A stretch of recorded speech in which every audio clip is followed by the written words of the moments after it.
Good. तो इस video में अपन बात करेंगे क्लास 10th में chapter 3 that is linear equations. I hope आपको चैप्टर 1 और चैप्टर 2 अच्छे से क्लियर हो चुका है।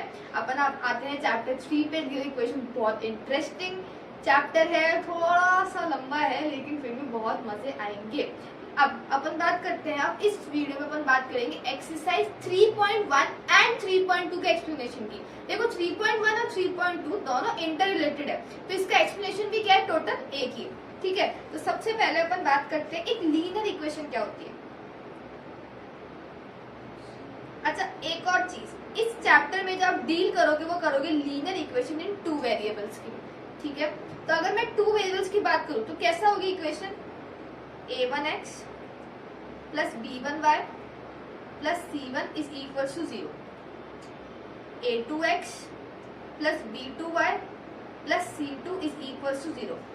अगर वेरिएबल 2 है तो लीनियर इक्वेशंस जो होगी आपके पास 2 होगी अगर आपको x और y का सॉल्यूशन निकालना है। अगर वेरिएबल्स आपके 3 है एक इक्वेशन में तो लीनियर इक्वेशंस कितनी होनी चाहिए, 3, अगर आपको x y z तीनों का सॉल्यूशन निकालना है। ये बात याद रखना, जब वेरिएबल होता है सिंगल तब सिंगल इक्वेशन से भी क्या कर सकते हो, आंसर निकाल सकते हो। ठीक है, अब अपन बढ़ते हैं इस पे। अब इसमें एक कॉन्सेप्ट होता है, इसको सॉल्व कैसे करें। इसको सॉल्व करने के बेसिकली 2-4 मेथड्स होते हैं। सबसे पहला जो अपन डील करेंगे दैट इज ग्राफिकल मेथड। अब ग्राफिकल मेथड क्या होता है, ग्राफ की फॉर्म में इसको सॉल्व करो। कैसे, फॉर एग्जाम्पल आपके पास इक्वेशन है, एक इक्वेशन था आपके पास x plus 2y minus 4 is equal to 0 और दूसरी इक्वेशन आपके पास है 2x plus 4y minus 12 is equal to 0। ठीक है, अब सपोज करो, देखो ये इक्वेशन तो बहुत इजी हो गई। क्यों हो गई, क्या है, इसमें से अगर अपन ने 2 कॉमन लिया तो x plus 2y minus 4 is equal to 0, तो x plus 2y minus 4 equal to 0 और ये भी क्या होगी, x plus 2y minus 4 is equal to 0, क्योंकि 2 नीचे जाके 0 हो जाएगा। मतलब ये दोनों इक्वेशन तो वैसे भी सेम है। ठीक है, अब ये पता कैसे चला आपको, कई बार क्या होगा क्वेश्चन आ जाएंगे आंसर निकलेगा ही नहीं, आंसर एक ही निकल सकता है, आंसर बहुत सारे निकल सकते हैं। पता कैसे चले, उससे पहले इक्वेशन सॉल्व करने से पहले मैं आपको एक कॉन्सेप्ट बताती हूँ, that is concept of consistent, inconsistent line, intersecting line, coincidence lines, parallel line. सबसे पहले अपन आते हैं इंटरसेक्टिंग लाइंस। अब देखो इंटरसेक्टिंग लाइंस क्या होती है, ऐसी इक्वेशन जो कि दोनों जब हो एक पॉइंट पे आके मिले, जिनका सिर्फ सिंगल सॉल्यूशन हो। कितने सॉल्यूशन हो, सिंगल सॉल्यूशन। अच्छा, एक चीज और याद रखना, कंसिस्टेंट और इनकंसिस्टेंट क्या होता है। कंसिस्टेंट मतलब कोई भी सॉल्यूशन होना चाहिए, इनकंसिस्टेंट मतलब सॉल्यूशन है ही, नो सॉल्यूशन। अब मुझे बताओ इसके सिंगल सॉल्यूशन हो तो क्या मैं इसको कंसिस्टेंट बोल सकती हूँ, इसने कही है तो लिखा नहीं मल्टीपल सॉल्यूशन होनी चाहिए, तो मतलब ये लाइंस क्या है, कंसिस्टेंट भी है। अब आपको पता कैसे चलेगा, अपन को पता है a1x plus b1y plus c1 is equal to 0, a2x plus b2y plus c2 is equal to 0। सबसे पहले हर चीज को LHS में लेके आओ, सबको LHS में लेके आओ। अब अगर a1 अपॉन a2 की वैल्यू निकालो is not equals to b1 upon b2। पहली कंडीशन आपने क्या करा, a1 अपॉन a2 निकाला, फिर आपने निकाला b1 अपॉन b2। अगर ये दोनों बराबर नहीं आए तो मतलब लाइंस क्या है आपकी, इंटरसेक्टिंग। लाइंस क्या हो गई आपकी, इंटरसेक्टिंग। क्लियर है ये चीज। ठीक है, अब बात करते हैं अपन नेक्स्ट टाइप की लाइंस जो अपने लिए आती है, that is coincident lines. Sorry, हाँ, कोइंसिडेंट लाइंस। अब कोइंसिडेंट लाइंस क्या होती है, फॉर एग्जांपल ऐसी लाइंस जो एक के ऊपर एक चले, ऐसी लाइंस भी हो सकती है। पहले वाला अपन ने जो एग्जांपल लिया था दोनों इक्वेशन सेम थे, मतलब लाइन कैसे चलेगी, एक के ऊपर एक चलेगी। इसमें क्या होता है, इनफाइनाइट मेनी सॉल्यूशंस। भाई ऑब्वियसली सारे सॉल्यूशन ही इसके होंगे, इनफाइनाइट। जब लाइंस ही सेम है तो सॉल्यूशंस भी क्या होंगे, सेम होंगे, और ये भी क्या होगी, कंसिस्टेंट हुई। क्यों, बिकॉज इसके सॉल्यूशंस अपन निकाल सकते हैं। या इस समझ में। अब इसके लिए अगर आपने a1 अपॉन a2 निकाला, अब b1 अपॉन b2 के बराबर आ गया।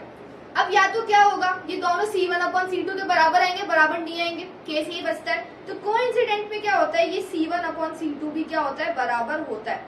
अगर ये तीनों बराबर है तो लाइंस क्या हो गई आपकी, कोइंसिडेंट। ठीक है, अब इसी में अपन लेते हैं लास्ट आ गई अपनी पैरेलल लाइंस। पैरेलल लाइंस क्या होती है? ऐसी लाइंस जो कभी किसी पॉइंट पे मीट ही नहीं करेगी। अगर मीट ही नहीं करेगी तो सॉल्यूशन तो होगा ही नहीं, ठीक है। तो पैरेलल लाइंस में क्या होता है, सबसे पहले तो अपना आ गया नो सॉल्यूशन।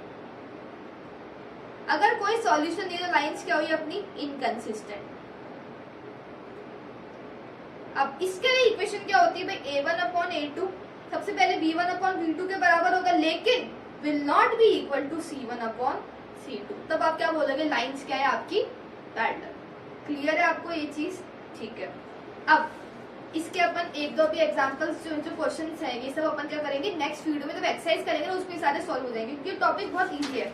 उससे पहले मैं आपको बता देती हूँ इक्वेशन कैसे बनेगी। इक्वेशन मतलब ग्राफिकल मेथड से कैसे सॉल्व होती है, उसका मैं आपको एक एग्जांपल बताती हूँ। फॉर एग्जांपल आपके पास इक्वेशन है x + 3y = 6, 2x - 3y = 12।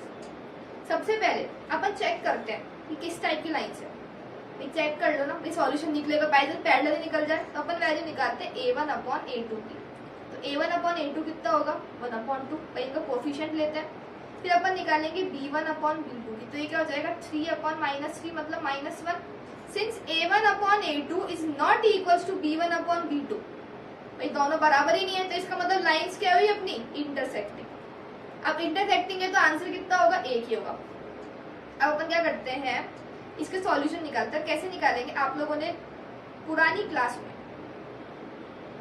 Table बनाना सीखा था XY, भाई अपन ने XY टेबल बनाई थी, तो ग्राफिकल मेथड में सेम वही करना है। पहले दोनों इक्वेशन की अलग अलग टेबल बना लो।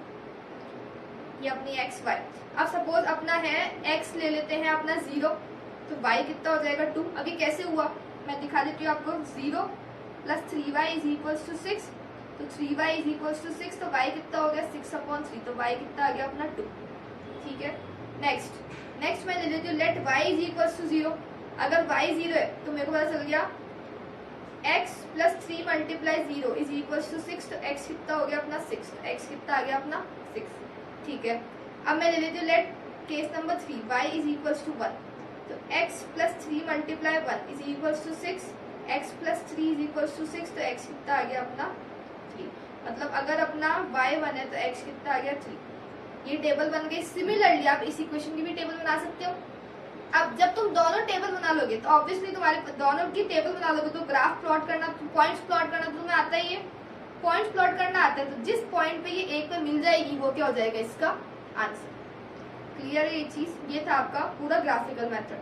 ठीक है। अब इसके जो वर्ड प्रॉब्लम्स और ये सब है ये भी अपन क्या करेंगे एक्सरसाइज के टाइम पे लेंगे। आई होप आपको एक्सप्लेनेशन पार्ट एकदम अच्छे से क्लियर है। ठीक है। यही था इस पूरी 2 एक्सरसाइज में कि आपको कंसिस्टेंट इनकंसिस्टेंट पता होना चाहिए, फिर अपन को ग्राफिकल मेथड से इक्वेशन सॉल्व करनी पता होनी चाहिए। देखो गाइस, ये एक्सरसाइज होती है वो थोड़ी लीस्ट इंपॉर्टेंट है, बिकॉज इस एक्सरसाइज इस चैप्टर में से मोस्टली तो क्वेश्चन आएंगे आपके वर्ड प्रॉब्लम बेस्ड रहेंगे, और वर्ड प्रॉब्लम वाले जैसे जो आगे आप मेथड्स पढ़ोगे, सब्स्टिट्यूशन हो गया, एलिमिनेशन हो गया, उसी से आपको सॉल्व करना, और ये आपके लाइफ में बहुत ज्यादा काम आएगा। ये चैप्टर आपके लिए बहुत ज्यादा इंपॉर्टेंट है, बिकॉज अगर आपको चैप्टर 3 नहीं आया तो आपको चैप्टर 4 नहीं आएगा। चैप्टर 3 और 4 क्या एकदम इंटरलिंक्ड है, क्योंकि अगर आपको चैप्टर 3 आ गया ना अच्छे से 4 को आप ऐसे कर लोगे, 4 तो आपके लिए बहुत इजी हो जाएगा करना। ठीक है। तो अगर आपको ये वीडियो पसंद आई हो तो प्लीज इस वीडियो को लाइक करो, इसको शेयर करो, हमारे चैनल को सब्सक्राइब करो। Till then bye bye guys, have a smiling day.